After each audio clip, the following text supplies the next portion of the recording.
আসসালামু আলাইকুম। আজকে দেখাবো ঝরঝরে ভুনা খিচুড়ি রান্না করা। আজকে আমি ঝরঝরে ভুনা খিচুড়ি রান্না করেছি। ভাবলাম আপনাদের সাথে শেয়ার করি। হয়তো অনেকেরই কাজে লাগবে যাদের ঝরঝরে তেমন একটা হয় না। এখানে আমি ১ কাপ মুগ ডাল সুন্দর করে ভেজে নিচ্ছি। একটু সুন্দর ঘ্রাণ বের হলেই নামিয়ে ফেলবো। ডালগুলো ভাজা হয়ে গেলে এখানে আমি ২ কাপ পোলার চাল নিয়েছি। সেই ডালটা দিয়ে এখন একটু ভিজিয়ে রাখবো। ডাল চাল ভিজিয়ে নিয়ে চলে যাব রান্নাতে।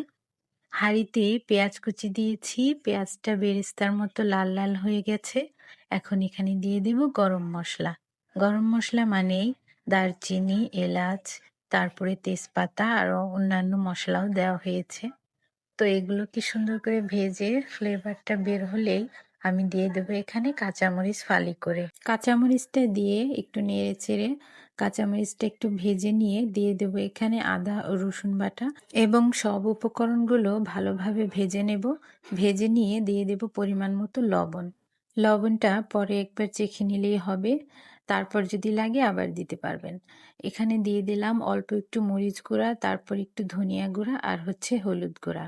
মশলাগুলো কষানোর পরে ভিজিয়ে রাখা চাল ও ডাল দিয়ে দেব এবং মশলার সাথে চাল এই ডালটা ভালো করে ভেজে নেব এবং অনবরত নাড়তেই থাকতে হবে কারণ নিচে লেগে যেতে পারে। তো এইরকম নেড়ে নেড়ে চালটাকে একটু ভাজা ভাজা করে নিতে হবে। এরপর এখানে কিছু গাজর কুচি দিয়ে দিলাম। এটা আমি আমার ইচ্ছা মতো দিয়েছি কারণ আমার কাছে খুবই ভালো লাগে। তো দিয়ে দিলাম আমি ৩ কাপ গরম পানি।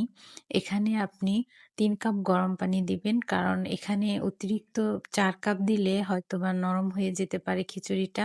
৩ কাপ দিলে একদম পারফেক্ট হবে ঝরঝরা। তো এই যে দেখেন আমার খিচুড়িটা একদম ঝরঝরে হয়ে গেছে। তো আরেকটু ঢাকনা দিয়ে ঢেকে রাখলেই এটা একদম পারফেক্ট ঝরঝরে হয়ে যাবে খিচুড়িটা। তো আমার খিচুড়িটা রান্না করা শেষ।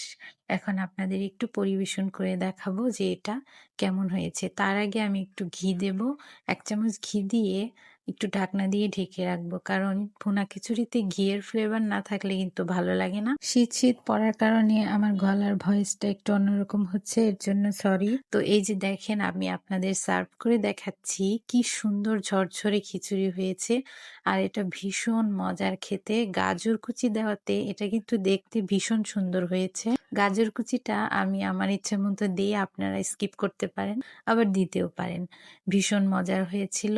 আমার ভুনা খিচুড়ি রেসিপিটা কেমন হয়েছে কমেন্টে জানাবেন। আবার আসবো নতুন কোনো রেসিপি নিয়ে। আজকে এ পর্যন্তই। ভালো থাকবেন, সুস্থ থাকবেন। আল্লাহ হাফেজ সবাইকে।